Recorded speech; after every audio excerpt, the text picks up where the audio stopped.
आज हम बात कर रहे हैं उस अनादि शक्ति की जो संपूर्ण सृष्टि की रचयिता और पालनहार है। वे परमपिता परमेश्वर अनंत अविनाशी और सर्वशक्तिमान है। उनकी महिमा का गुणगान चारों वेद करते हैं। उनका स्वरूप इतना अद्भुत और असीम है कि उसे शब्दों में बांध पाना संभव नहीं है।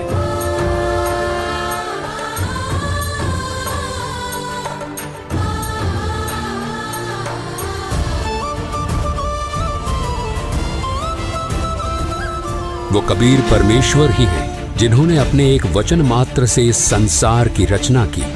उन्होंने समस्त जीवों को और इस संपूर्ण ब्रह्मांड को उत्पन्न किया।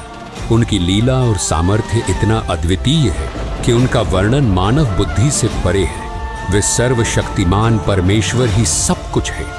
उनका अस्तित्व केवल धर्म ग्रंथों के पन्नों तक ही सीमित नहीं है। वो सर्वशक्तिमान परमेश्वर जो अनादि और अविनाशी है, वो स्वयं इस धरती पर प्रकट होकर अपनी दिव्य शक्ति और सामर्थ्य का एहसास कराते हैं। उनकी अद्भुत लीलाओं को जानकर हर हृदय श्रद्धा से भर जाता है और हर मस्तक उनका सजदा करता है।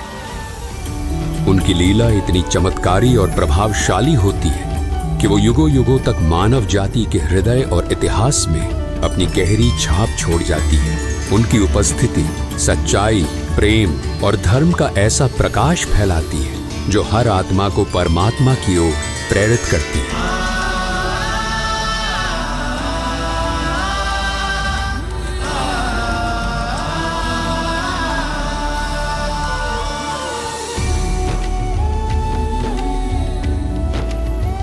ऐसी ही एक अद्वितीय लीला घटी थी आज से 507 वर्ष पहले, जब मोक्ष की नगरी के नाम से प्रसिद्ध काशी में अंधविश्वास और पाखंड अपनी चरम सीमा पर था। धर्म और अधर्म के बीच की रेखा मिटती जा रही थी क्योंकि कुछ स्वार्थी ब्राह्मणों के लालच ने धर्म को अपने फायदे का जरिया बना लिया था। आस्था और विश्वास को इस हद तक तार तार किया जा रहा था कि काशी के कुछ स्वार्थी पंडे हत्यारे हो चुके थे। काशी और उसके आसपास के क्षेत्रों में यह अफवाह फैलाई जा रही थी कि जो काशी में मरेगा वो स्वर्ग जाएगा और जो मगहर में मरेगा वो नर्क जाएगा। इस प्रकार जनता को धर्म के नाम पर भ्रमित कर उनकी भावनाओं, आस्था और विश्वास का शोषण किया जा रहा था। काशी के पंडे मानो स्वर्ग की टिकट बांटने वाले दलाल बन गए थे। श्रद्धालु जो अपनी आस्था और मोक्ष की चाह से वहां आते थे, वे इन पंडों के सामने फरियादी बनकर खड़े होते और प्रार्थना करते थे, हे महाराज, पहले हमारे पिता की गर्दन काट दिए ना। सोचिए वो मंजर कितना भयानक और अमानवीय होगा। धर्म की पतवार को थामे हुए इन स्वार्थी ब्राह्मणों ने धर्म का मार्ग त्याग कर अधर्म के इस घिनौने कृत्य को कैसे स्वीकार कर लिया होगा। जो धर्म सत्य, करुणा और अहिंसा का प्रतीक है, उसे उन लालची पंडों ने लोभ और क्रूरता की भेंट चढ़ा दी। ये दृश्य केवल मानवता का अपमान नहीं था, बल्कि धर्म और विश्वास के नाम पर किए गए सबसे बड़े छल का प्रतीक था। ये 15वीं सदी का दौर था। कबीर परमेश्वर जी भक्ति युग की मशाल जला चुके थे और उनका उद्देश्य था पाखंड और अंधविश्वास की जड़ें उखाड़ फेंकना। उनकी शिक्षाओं और उनके अद्वितीय आध्यात्मिक ज्ञान ने आदि सनातनी भक्ति को फिर प्रकाशित करते हुए उस काल के पाखंड रूपी तंबू में आखिरी कील ठोक दी थी। इस समय स्वर्ग प्राप्ति की झूठी आस में हजारों बुजुर्ग दंपत्ति अपनी अंतिम श्वास लेने के लिए आने लगे। काशी के लालची पंडों ने इस स्थिति का फायदा उठाते हुए उन बुजुर्गों की सेवा और देखभाल के नाम पर उनके बच्चों से भारी धनराशि वसूल करनी शुरू कर दी। श्रद्धालु अपनी आस्था और माता पिता की स्वर्ग प्राप्ति की लालसा में इन लालची पंडितों को मनमानी रकम देते गए। ये पूरी व्यवस्था धर्म के नाम पर फैले एक बड़े छल और स्वार्थ की प्रतीक बन चुकी थी, जिसे कबीर परमेश्वर जी ने चुनौती देने का साहस दिखाया। कुछ समय बाद जब काशी के पंडित इतने बुजुर्गों की सेवा और देखभाल करने में असमर्थ हो गए, तो उन्होंने अपने स्वार्थ और लालच को पूरा करने के लिए एक नया षड्यंत्र रचा। पाखंडी पंडितों ने ये अफवाह फैलानी शुरू कर दी कि गंगा नदी के किनारे भगवान का एक करोत आता है। उन्होंने ये दावा किया कि यदि कोई श्रद्धालु इस करोत के नीचे लेट जाए तो वो सीधे स्वर्ग जाएगा। इस करोत के नीचे लेटने की प्रक्रिया के लिए ये पंडित स्वर्ग जाने की फीस वसूलने लगे। ये भ्रामक धारणा और पाखंड इतनी तेजी से फैलने लगा कि भले भले श्रद्धालु जल्दी स्वर्ग प्राप्ति की लालसा में अपने गले कटवाने तक तैयार हो गए। और जब इस पाखंड ने अपनी सीमाएं लांघ दी, तब कबीर परमेश्वर जी ने इसे चुनौती दी। कबीर परमेश्वर जी ने अंधविश्वास और पाखंड की जड़ें हिलाने के लिए एक ऐतिहासिक और साहसी निर्णय लिया। उन्होंने ऐलान किया कि वे काशी में नहीं बल्कि मगहर में अपने शरीर का त्याग करेंगे और स्वर्ग से भी ऊपर सतलोक को सह शरीर जाएंगे। इस घोषणा से काशी के पंडितों और स्वार्थी लोगों में खलबली मच गई। निर्धारित समय पर कबीर परमेश्वर जी ने मगहर की ओर प्रस्थान किया।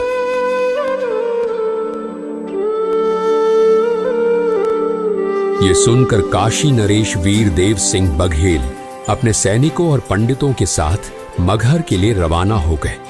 मगहर पहुंचने पर वहां के शासक बिजली खान पठान, जो कबीर साहिब जी के शिष्य थे, वो भी अपने सैनिकों और मुसलमान लोगों के साथ गुरुदेव के स्वागत और अगवाई के लिए पहुंच गए। उन्होंने गुरुदेव को दंडवत प्रणाम किया।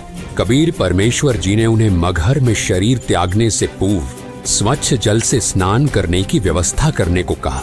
गुरुदेव की आज्ञा पाकर बिजली खान पठान ने तत्काल ही राजमहल से स्वच्छ जल लाने की व्यवस्था शुरू कर दी। इस पर कबीर परमेश्वर जी ने बिजली खान पठान को कहा, राजमहल से जल लाने की कोई आवश्यकता नहीं, मैं नदी में बहते जल में स्नान करूंगा। बिजली खान पठान ने अपने गुरुदेव कबीर परमात्मा जी से प्रार्थना की, हे गुरुदेव, यहाँ पास में ही एक आमी नदी है जो भगवान शिव के श्राप के कारण बहुत समय से जल विहीन है। राजा की बात सुनकर कबीर परमात्मा जी मुस्कुराए और कहा, राजन, चिंता ना करो, मुझे उस नदी के पास ले चलो। नदी के पास पहुंचने पर कबीर परमात्मा जी ने नदी की ओर हाथ बढ़ाया, मानो उसे चलने का आदेश दे रहे हो। तभी नदी के अंदर कुछ दूरी पर जोरदार धमाके की आवाज सुनाई दी और जमीन के अंदर से एक विशाल जलधारा फूट पड़ी, जो आसमान की ओर ऊंचाई तक दिखाई दी। देखते ही देखते वो सूखी आमी नदी जल से भर गई और उसमें से जल बहने लगा। ये चमत्कारी दृश्य देखकर वहां के सभी लोग आश्चर्यचकित रह गए और जोर जोर से कबीर परमात्मा की जय हो का जयकारा लगाने लगे। कबीर परमात्मा जी ने शिव जी के श्राप से ग्रस्त उस सूखी नदी को जल से ओत प्रोत कर दिया और अपनी दिव्यता का प्रमाण दिया। इसके बाद कबीर साहिब जी ने उसी पवित्र नदी में स्नान किया। ये चमत्कार परमात्मा कबीर साहिब जी की शक्ति का एक छोटा सा नमूना था। कबीर परमात्मा के शरीर त्यागने से पहले ही दोनों राजा काशी नरेश वीर देव सिंह बघेल और मगहर नरेश बिजली खान पठान अपने अपने मन में विचार करने लगे।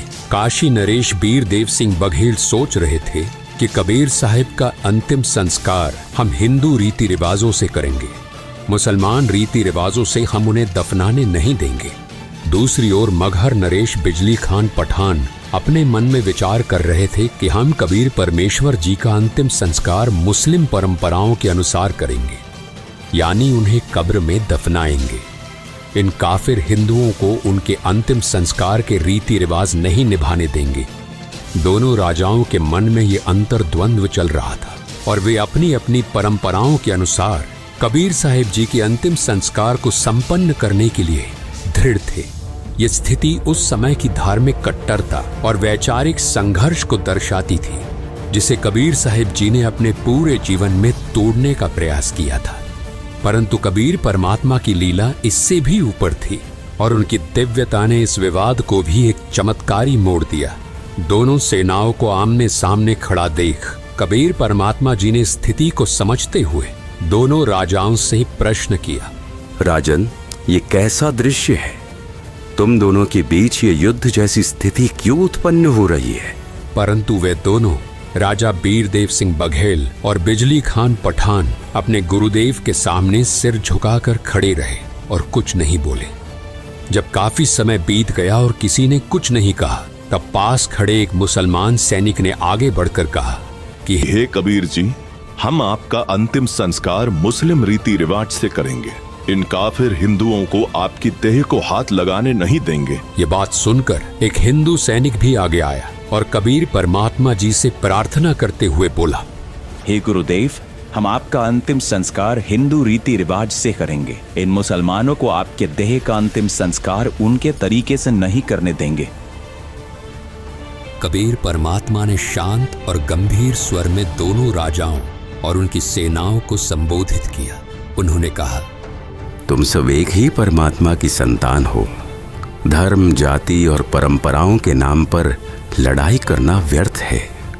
हिंदू और मुस्लिम दोनों को एक साथ मिलजुल कर प्रेम और भाईचारे के साथ रहना चाहिए। यही सच्चा धर्म है। और मैंने तुम सबको 120 वर्षों तक क्या शिक्षा दी है? क्या मैंने तुम सबको ऐसे लड़ाई करना सिखाया है? कहाँ गए मेरे वो उपदेश जो मैं आज तक तुम सभी को बताता रहा कि हिंदू मुसलमान तुम दो नहीं हो, तुम सब एक ही परमात्मा की संतान हो। और आज तुम फिर वही खड़े हो। इसके बाद कबीर परमात्मा जी ने सभी को शांत रहने का आदेश दिया। कहा, यहाँ नीचे एक चादर बिछाओ और जब मैं लेट जाऊं तब मेरे ऊपर एक और चादर डाल देना। और जब मैं अपना शरीर त्याग दूं तब तुम दोनों इसे आधा आधा बांट लेना। और तुम सब ध्यान से सुन लो, अगर तुमने आपस में लड़ाई की तो ये ठीक नहीं रहेगा। कबीर परमात्मा जी का आदेश पाकर ऐसा ही किया गया। वहां उपस्थित सभी लोग स्तब्ध होकर ये सब देख रहे थे। कुछ समय तक कोई हलचल नहीं हुई और सब मौन खड़े रहे। तब अचानक कबीर परमात्मा जी का दिव्य स्वर आकाश से गूंजा, उठा दो पर्दा, इसमें नहीं है मुर्दा। ये सुनकर सभी हक्के बक्के रह गए। सभी ने आकाश की तरफ देखा तो कबीर परमात्मा सशरीर सतलोक जाते दिखाई दिए। सभी उपस्थित लोगों के सामने जब चादर हटाई तो वहां केवल सुगंधित फूल बिछे हुए थे। उनके शरीर का कोई भी अंश वहां नहीं था। कबीर परमात्मा ने अपने दिव्य स्वर से सभी को संबोधित करते हुए कहा, हिंदू और मुस्लिम मेरे बच्चों, इन चादर और फूलों को आपस में बराबर बराबर बांट लो। इस प्रकार तुम सभी प्रेम और भाईचारे से रहना सीखो। उनके ये शब्द सुनकर दोनों राजाओं सहित वहां मौजूद सभी हिंदू मुस्लिम लोग भावुक हो गए और एक दूसरे को गले लगाकर रोने लगे।